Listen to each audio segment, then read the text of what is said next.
I've got my Meterpreter shell open to the Windows XP system that's on my network, and now I want to show you how you can do things like being able to get access to some systems that may potentially be behind this system.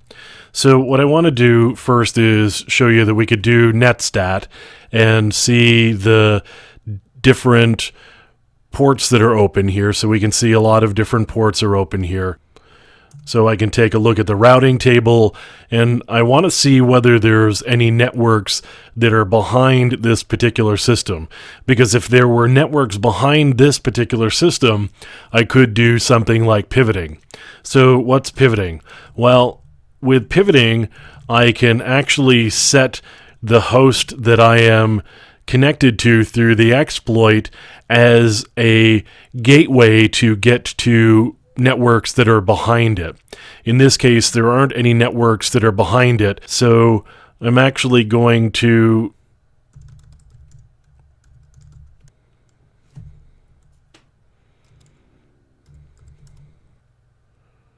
So I have run this utility called AutoRoute, and I should point out that AutoRoute is actually part of the professional version of Metasploit, and it's not something you can get with the free one.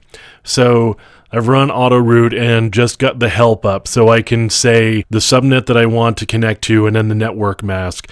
And AutoRoute will actually go about setting up a route entry for me so that I can get to the network that's behind that particular device that we've just exploited.